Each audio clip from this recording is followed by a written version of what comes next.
Have you heard the tale of Stumpy's Brae? No?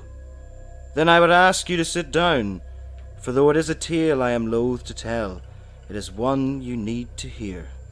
It is a tale of sin, of an affront to God, a sin born of greed, a sin where the devil himself comes to take his vengeance, the sin of stolen time.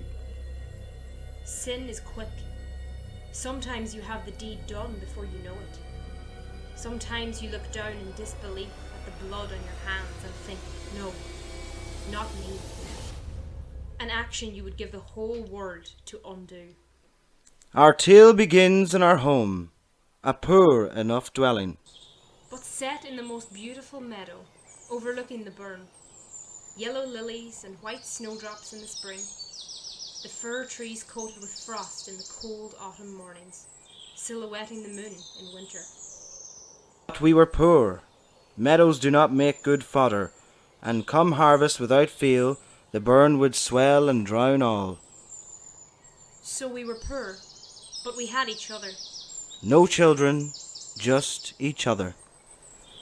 We huddled together one autumn's evening, when the rains were battering down and the winds roared with unfettered fury.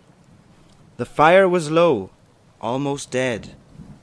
Our dinner had been a slice of mouldy bread each, and a cup of stale water. The goat had died last week. No more cheese or milk.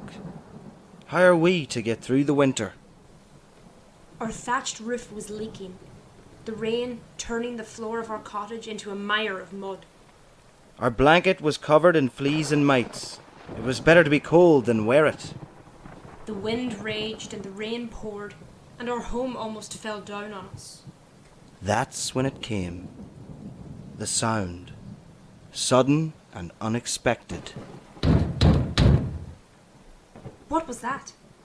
It's just the wind. It's the door. Who could it be on a night like this? No one good. Put that away.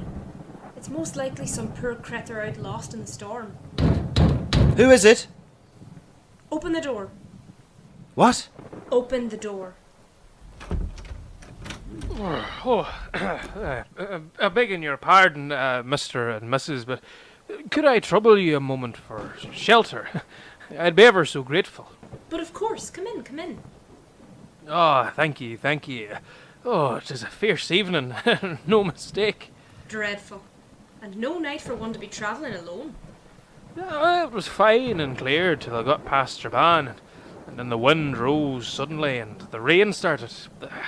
I thought it would ease, but no. I got lost along my way. Take your coat off, it's drenched.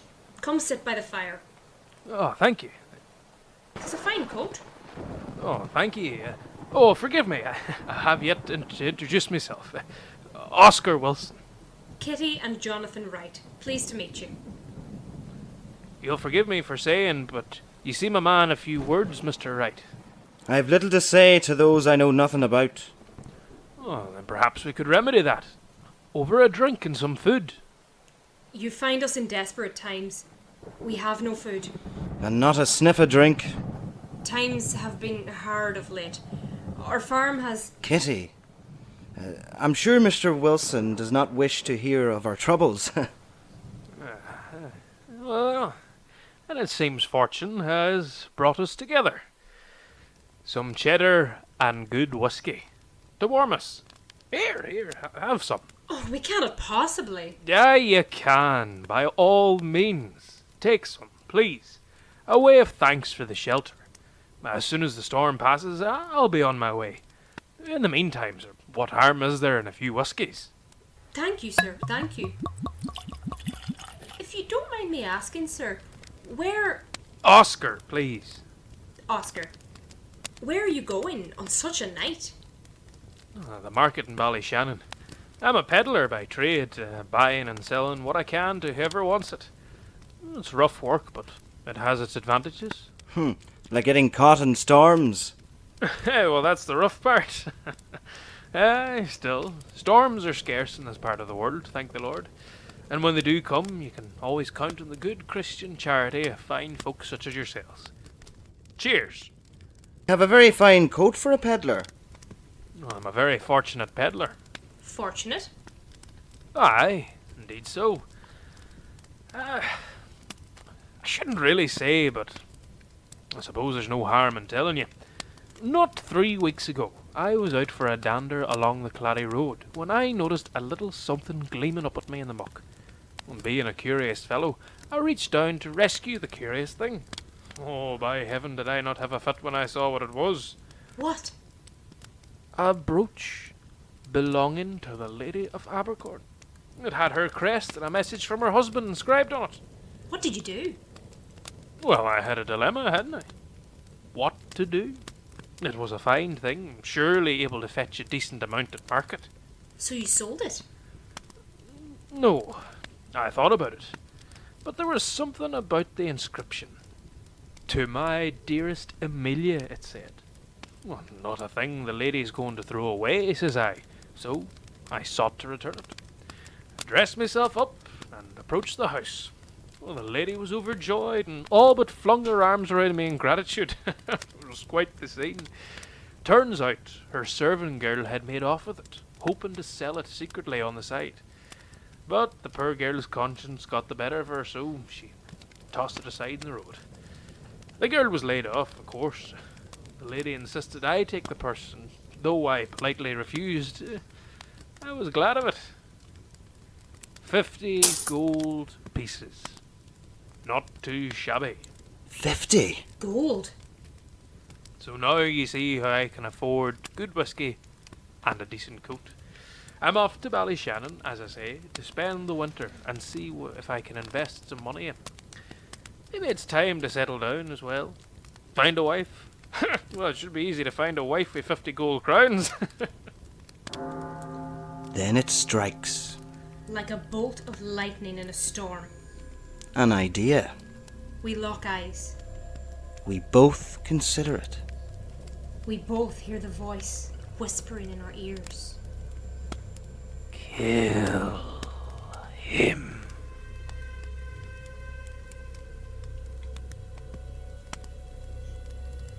If you'll excuse me, I've been walking for most of the day and I'm weary.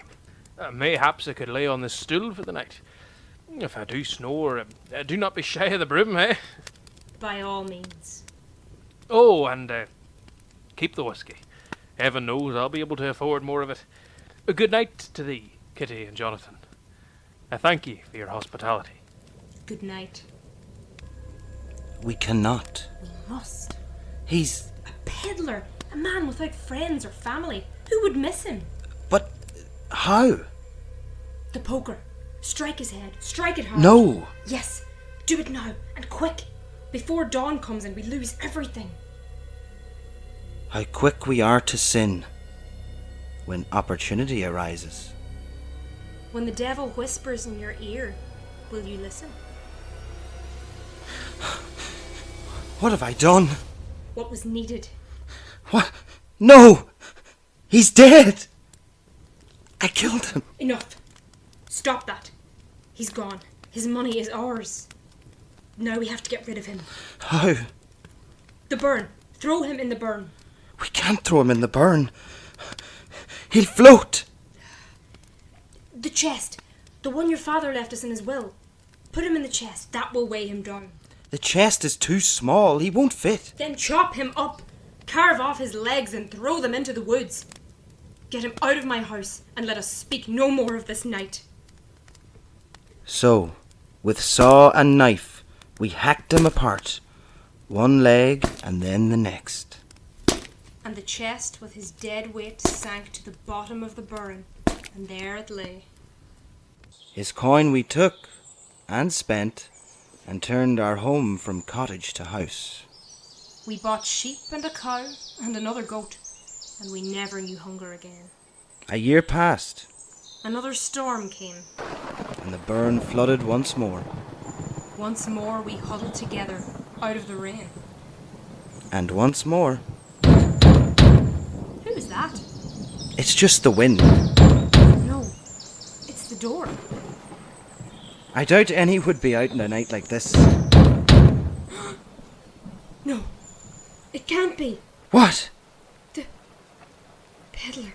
Don't be foolish. He's at the bottom of the burn. I'll have no more of this yammering. We swore never to speak of it. It can't be. It isn't. He's dead. Down in the bottom of the river. We both put him there.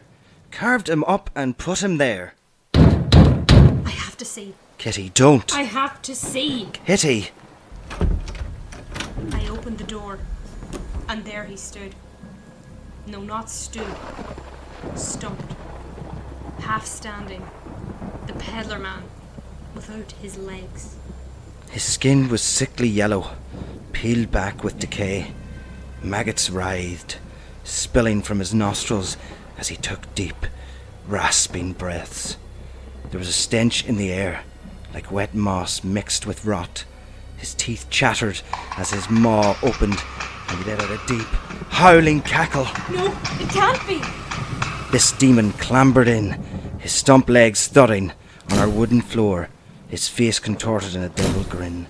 He climbed onto the stool, the one on which he had died, took a deep breath, and cried. With stolen coin this house was built, with stolen coin of mine. But secondary was this sin to the sin of stolen time. Run, Jonathan, run!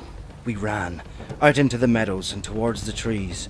All the while, behind us came the thump, thump, thump of his stumps, his shadow ever hounding us. To the burn! Over the burn! He cannot cross the burn! We splashed into the water, the chill near freezing us. I pulled Kitty from the current, and we huddled by the bank. The wind howled, and the rain fell. Lightning flashed, and thunder wheeled. He's gone. He's gone. Thank the Lord, the demon is gone. Thank the Lord. Then the water flinched, and a hand crept forth. It grabbed the reeds by the bank, and from the depths pulled forth a half-man. You can run, but cannot hide, no matter where you go. This curse shall follow you evermore, for the greed that drove you so. No! Run! We ran, further than we could ever run. We ran until dawn, when the sun came and the storm ceased. And we could not hear him anymore. He's gone. He's gone. We've outrun him. Just as Kitty said those words, there came a voice on the wind. What coin of theft has bought? What vengeance I have sought to take what should be mine, as you have stole my time. We knew then that the house would be his. Forever.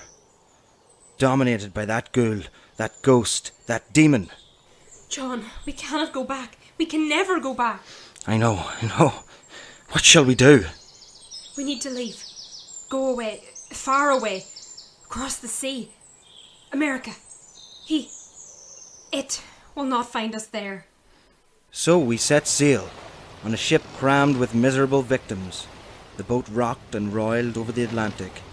We took sick and were confined to quarters. And every night when I closed my eyes to sleep, I heard the deck above me. You can run, but cannot hide, no matter where you go. This curse shall follow you evermore, for the greed that drove you so. It's all in my mind. Those words, all in my mind. The fever. That's what it is. The fever. It's all in my mind. But I heard it too. Those half legs clambering over the deck. The shadow of a hand reaching out for our throats. Boston Harbor, all off for Boston Harbor. America was huge and filled with thousands of people, each seeking a new start. A land of freedom. A land of escape, where we could leave the past behind. Leave it all behind. We found a house on a farm owned by a local landlord. He was old and kind and let us work for him without any hassle. Spring turned into summer, turned into autumn, and winter again. We were free. All thoughts of our home now a distant memory. Free. Free. Did you hear that? It's just the wind. Yes, I suppose it is. Nothing to worry about. No, I suppose not. Was that? Someone at the door? No, it couldn't be. Not at this hour. It sounded like it. I'll check. Kitty, stay in bed. I'm sure whatever it is can wait until morning. No! No, not him! Not here! Kitty! It's him! Kitty, get away from the door! No, no! Kitty, it's not him! It cannot be him! It's him! It's always him! It was him on the boat. Him in the inn back in Boston. He's followed us from the Brae to here in the wilds of America, and we will never outrun him. Kitty, get away from the door! What is it you want? You want us? Is that it? You want your vengeance? Kitty, get away! No, I've had enough. He wants his vengeance, then let him try. Kitty, don't touch the door! Come on then, Oscar. I've killed you once. I will do it again. No more. No more. Kitty!